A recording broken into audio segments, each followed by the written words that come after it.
ये सुनते से जो तासुफिनो है उसको काफी बड़ा शौक लगता है और वो सोच रही होती है ये पर्सन क्या इसके साथ कुछ गड़बड़ है। और फिर यहाँ पर उसके सामने विंडो भी ओपन हो जाती है कि तुमने उसको शौक दे दिया है, तो वो उसको यहाँ पर फ्रेगमेंट मिल जाता है कंडीशन को पूरा करने पर। और वो सोच रहा होता है मैं तो उसे शौक करने के लिए एक अलग तरीके का इस्तेमाल करने के बारे में सोचा था, लेकिन इसी से काम हो गया। और ऐसा लगता है जैसे मुझे कोई रेयर आत्मा का टुकड़ा मिल गया है, सोल फ्रेगमेंट। उसे बताया जाता है कि ट्रायल ऑफ अर्थ को सक्सेसफुली क्लियर कर दिया गया है। प्लीज क्लियर करने वाले पार्टी का नाम यहाँ पर लिख दो। और 5 मिनट बचे हुए होते हैं ये टेंशन एंड होने में, और यहाँ पर सभी लोग बहुत ज़्यादा खुश हो जाते हैं कि फाइनली रे ने उस मॉन्स्टर को हरा दिया। और वो कह रहे होते हैं अब जापान बिल्कुल सेफ है, क्या रिलीफ की बात है। रे कहता है मुझे लगता है कि ट्रायल के डिस्पोज होने से पहले हमें इनाम के बारे में बात कर लेनी चाहिए। हमें जानता हूँ कि हमने वादा करा था कि मुझे पूरा इनाम मिलेगा, लेकिन क्या तुम इसे मेरी जगह पर लेकर फिर मेरे खाते में जमा कर सकती हो। वो कहती है क्या तुम्हारी जगह पर लेकर आखिर इस बात से तुम्हारा क्या मतलब है।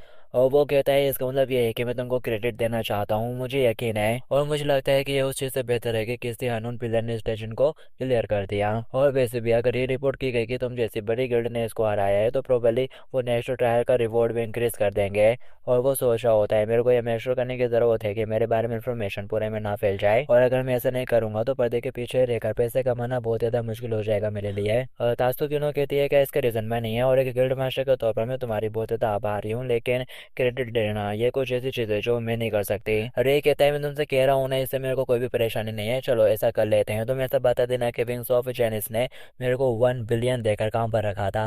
तासु किनो कहते हैं ठीक है समझ गए, अगर तुम सच में जैसे चाहते हो तो हम ये अनाउंसमेंट कर देंगे कि इस डिसीजन को क्लियर करने वाले हम ही लोग थे। और वो कहता है ठीक है तो फिर मैं सब कुछ तुम्हारे ऊपर छोड़ता हूँ, और वो यहाँ पर क्लियर करने वाली पार्टी का नाम डाल देता है विंग ऑफ जेनिस। और वो सोच रहा होता है इसके साथ में श्योर हूँ कि अब विंग ऑफ जेनिस में से कोई भी मेरे बारे में इन्फॉर्मेशन को लीक नहीं करेगा। और वैसे भी अगर वो ये बात अब दुनिया को बता भी देते हैं तो ये ऐसा बताने जैसे वो होगा कि हमने किसी और के काम का क्रेडिट ले लिया है। और फिर यहाँ पर विंडो ओपन होती है कि जापान के अंदर डिस्ट्रक्शन का जो टेस्ट एरिया था अब वो खत्म हो गया है और ट्रायल ऑफ अर्थ भी डिस्ट्रॉय हो जाएगा। और फिर नेक्स्ट में दिखाया जाता है एक हेलीकॉप्टर यहीं पर आ रहा होता है जिसमें रिपोर्टर होती है। उसे पता चल चुका होता है कि यहाँ के डेजन किलर हो चुके हैं, तो वो रिपोर्ट कवर करने के लिए आ रही है बेसिकली।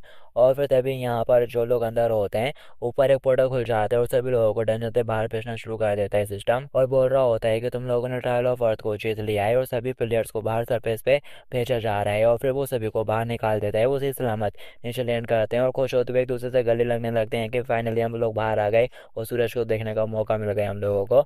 और फिर वो लोग गेट के सामने खड़े होते हैं और प्रेसिडेंट ऊपर देखते हुए कह रही होती है ऐसा लगता है कि ये फाइनली ओवर हो गया। उस गेट के ऊपर इन लोगों की पार्टी का नाम भी छप गया होता है कि क्लियर करने वाले यही लोग ही हैं। और फिर तब यहाँ पर वो रिपोर्टर भी आ जाती है जो कि हेलीकॉप्टर में थे, वो नीचे उतर आती है और साथ ही यहाँ पर दुनिया भर के और भी रिपोर्टर आ जाते हैं, उन्हीं की तरफ भगते भगते आ रहे होते हैं सब। सासू की नो कहती है सारे रिपोर्टर्स यहीं पर आ रहे हैं रेगिस्तान का, तुम वाकई में श्योर हो कि तुम सारा क्रेडिट हमको देना चाहते हो। और फिर जैसे वो पीछे मुड़कर देखती है वो तो वहां से जा चुका होता है। और वो बंदा कहता है उसने आपके लिए एक पेपर छोड़ा है। वो पेपर पे देखती है तो उसने लिखा होता है अगर तुम्हारे पास कोई प्रॉफिटेबल आइडिया हो तो मेरे साथ कॉन्टेक्ट कर सकती हो। और वो कहती है अब शायद मैं समझने लगी हूँ कि रे किस तरह का पर्सन है।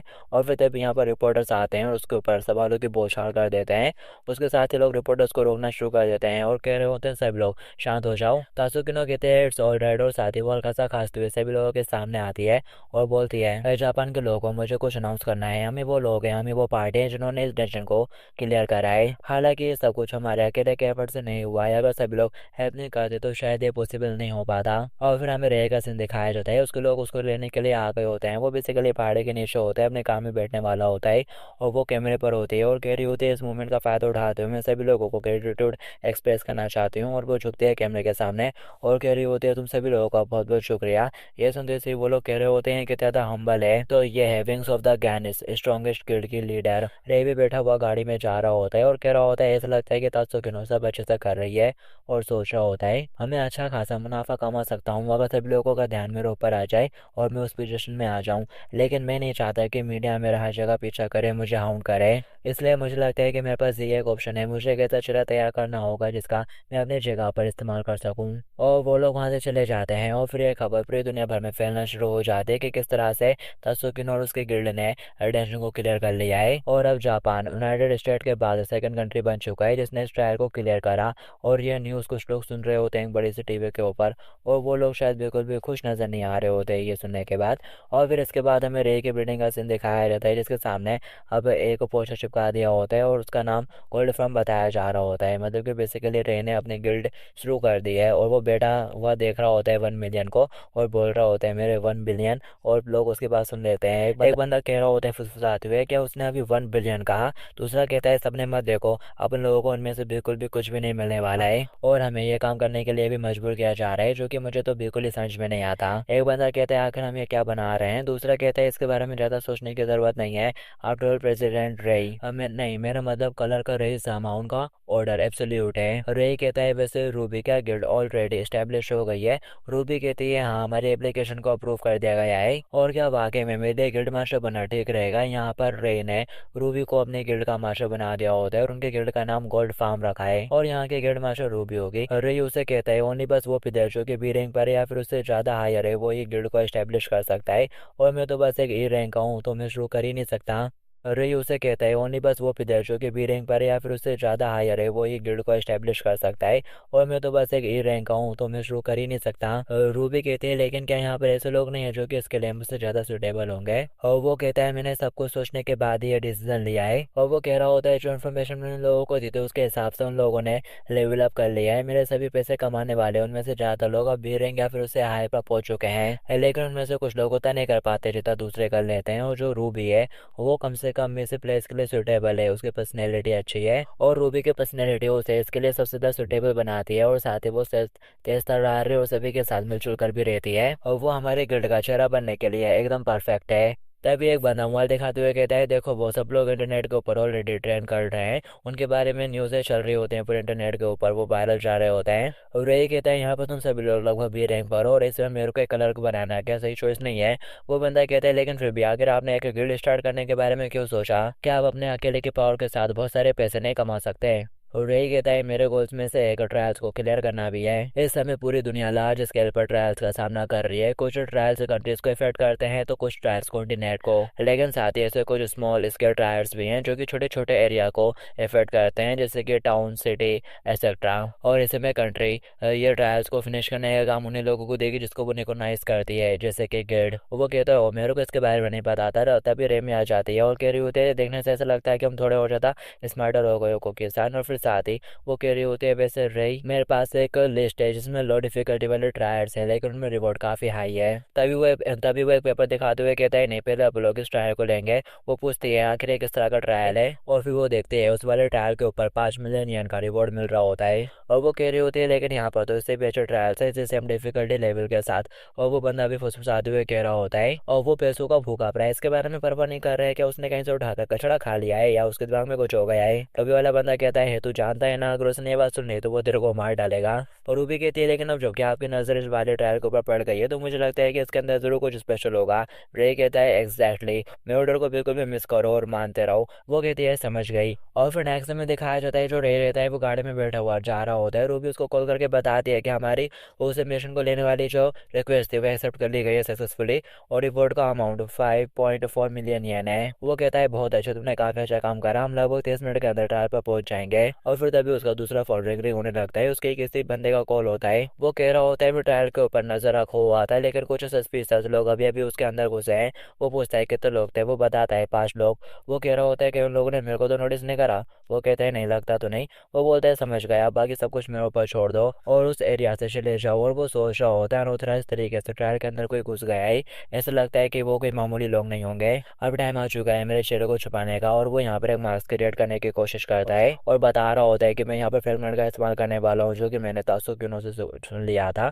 और फिर उसके सामने विंडो ओपन होती है और वो यहाँ पर किसी मास्क के बारे में बता रहा होता है और उसका सक्सेस रेट 0.23 बताता है। और वो पूछ रहा होता है क्या तुम चाहते हो कि मैं इसे क्रिएट करूँ। वो मना कर देता है, कह रहा होता है मैं इसे मैनुअली करूँगा। सिस्टम बोलता है अगर तुम इसे मैनुअल करोगे तो इसका जो सक्सेस रेट है वो अनडिफाइंड है, ऐसा भी हो सकता है कि फेल होने पर तुमको मेंटल और फिजिकल बैकलैश मिल जाए, तो क्या तुम अभी भी प्रोसीड करोगे। वो यस कर देता है। तो यहाँ पर जो सिस्टम है वो उसको उसके सोल वर्ल्ड के अंदर भेज देता है है जहाँ पर काफी सारे टुकड़े होते हैं और वो कह रहा होता है सक्सेस रेट 1% से भी कम है और उसको टाइम लिमिट दी जाती है, 1 घंटे का टाइम होता है उसके पास। तो फिर वो यहाँ पर सभी टुकड़ों को जोड़ना शुरू कर देता है अपने हिसाब से और फिर लास्ट 5 सेकंड के अंदर वो बना लेता है और उसकी टाइम लिमिट भी खत्म हो जाती है। और फिर यहाँ पर आता है कि तुम्हारा सक्सेस रेट जो था वो 100% रहा, यानी कि तुमने सक्सेसफुली बना लिया है। और फिर वो उसको रेड वर्ल्ड के अंदर भेज देता है और फिर वो मार्क्स उसके हाथ में होता है और फिर वो अपने बंदे से कह रहा होता है मुझे यहीं पर उतार दो। वो कहता है समझ गया और फिर वो गाड़ी से बाहर निकल आता है और चलते हुए जाने लगता है। और फिर वो वही वाला मास्क अपने चेहरे के ऊपर लगा लेता है और फिर जैसे वो अपने चेहरे पर लगाता है वो बिल्कुल चेंज हो जाता है और कोई और ही बंदा बन जाता है और चलते हुए मिशन की तरफ जा रहा होता है। और असल में ऐसा कुछ नहीं होता, असल में बस उसके बालों का कलर कलर बदल गया है और उसके कपड़े चेंज हो गए हैं और कुछ ज़्यादा चेंजेस नहीं होते। और फिर दिखाई देता है वो मिशन के अंदर पहुंच जाता है, वहां पर उसे कुछ टूटा हुआ मटेरियल दिखता है नीचे पड़ा हुआ और वो उसकी वो किसी मॉन्स्टर की बॉडी बोल रहा होता है और कह रहा होता है चलने की स्मेल अभी भी फ्रेश है, अब इसमें कोई डाउट नहीं है कि यहाँ पर मेरे से पहले कोई और आ चुका है। और फिर वो चलते हुए लाइब्रेरी की तरफ जा रहा होता है तो उसे एक हिडन दरवाजा मिल जाता है। वो कह रहा होता है जैसे कि एक्सपेक्टेड था यहाँ पर एक हिडन ट्रायल और वो बताने लगता है कि ट्रायल्स को उनके स्कोप के हिसाब से बांटा जाता है, कैटेगराइज किया जाता है और जो ट्रायल्स नेशन को टारगेट करते हैं वो लार्ज स्केल ट्रायल्स के अंदर जाते हैं। और ऐसे भी ट्रायल्स होते हैं जो कि बस टाउन को टारगेट करते हैं या फिर बस एक छोटे से विलेज को, उनको स्मॉल स्केल ट्रायल्स कहा जाता है। ये काफ़ी ज़्यादा आसान होता है करने में लेकिन इनका जो रिवॉर्ड रहता है वो मिडकॉर रहता है। हालांकि इसमें एक एक्सेप्शन है, हो सकता है कि तुमको उस छोटे स्केल के ट्रायल के अंदर एक हिडन ट्रायल भी मिल जाए और जो हिडन ट्रायल रहती है वो स्मॉल स्केल के ट्रायल के अंदर ही एक सीक्रेट एरिया जनरेट कर छुपी हुई रहती है और इनका जो डिफिकल्टी लेवल रहता है वो मेन ट्रायल से भी ज़्यादा हायर हो सकता है। लेकिन साथ ही तुमको इसके अंदर से एक रेयर इन टाइम भी मिल सकता है। और अगर मैं दूसरे शब्दों में कहूँ तो ये वाली इन्फॉर्मेशन किसी और प्लेयर के पास भी है, तभी वो यहाँ पर आया है। और फिर वो चलते हुए जैसे नीचे पहुंचता है उसे सामने 5 बंदे नजर आ जाते हैं, उनमें से एक हुडी उतारते हुए कहते हैं तुम गोल्ड फार्म से हो ना। उनकी बात सुनते से वो पहले थोड़ा हैरान हो जाता है और कह रहा होता है क्या गोल्ड फार्म। वो बोलते हैं कि तुम वहां से नहीं हो, वैसे इससे कोई फर्क नहीं पड़ता, मैंने तो बस तुमको देखकर बोल दिया। और यही कहता है सॉरी लेकिन मेरा कोई भी इरादा नहीं है तुम्हारे बदले उसे हिडन ट्रायल को क्लियर करने का। वो आगे से कहता है इसकी कोई जरूरत भी नहीं है, हमने ऑलरेडी उसको क्लियर कर लिया है और तुम यहाँ पर इसी के लिए आए हो ना, बॉक्स ऑफ एवोल्यूशन, क्या मैं गलत हूँ। वो सोच रहा होता है इन लोगों ने तो मेरे को हरा दिया, मतलब कि मेरे से पहले वो बक्सा ले लिया। वो यहाँ पर अपने पीछे हथियार निकाल लेता है और कह रहा होता है क्या हो अगर मैं इसी के लिए आया हूँ। यह सुनते से वो वाला बक्सा वो रे की तरफ फेंक देता है, तो फिर मैं ये तुमको दे दूंगा, तुम इसे रख सकते हो एक गुडविल के टोकन के तौर पर, लेकिन इसके बदले में मैं चाहता हूँ कि तुम हमारे लिए एक काम संभालो। रे कहता है किस तरह का काम। वो कहता है मैं चाहता हूँ कि तुम स्मॉल स्केल के ट्रायल्स को कंप्लीट करना बंद कर दो। और ऑफ कोर्स हमें इसका मीनिंग बताने की कोई भी जरूरत नहीं है, अगर तुम एक प्लेयर हो तो तुम्हें पहले से इतना नॉलेज होगा, इस जगह के बारे में पता होगा क्यों। और वैसे भी इस तरह के ट्रायल्स को क्लियर करने वाली पार्टी को खत्म करना काफी आसान होना चाहिए। रे सोचता है क्या मैं छोटे ट्रायल्स को कंप्लीट करना बंद कर दूं, लेकिन मैं आखिर ऐसा क्यों करूंगा।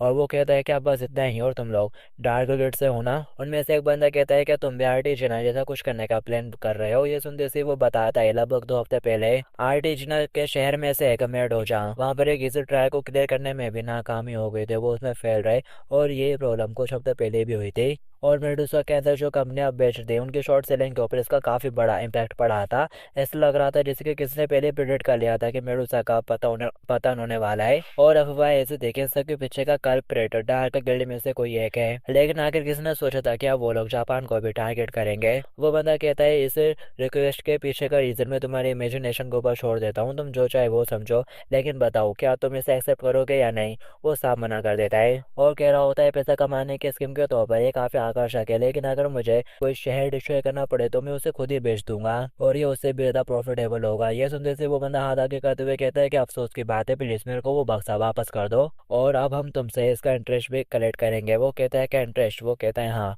और वो तुम्हारी जिंदगी होगी। और अब जबकि तुमने यहाँ पर हम सभी को देख लिया है तो तुम्हारे पास अब खाली सिर्फ 2 ही ऑप्शन है, या तुम हमारे साथ कोऑपरेट करो या फिर मर जाओ। रे आगे से कहता है तुमको क्या लगता है कि तुम मुझसे जीत सकते हो। और वो बंदा कहता है नॉर्मल सर्कमस्टेंस के अंदर नहीं, लेकिन हम लोगों ने जस्ट अभी हिडन ट्रायल को क्लियर करा है, इसलिए हमको बिल्कुल भी कम मत आगना।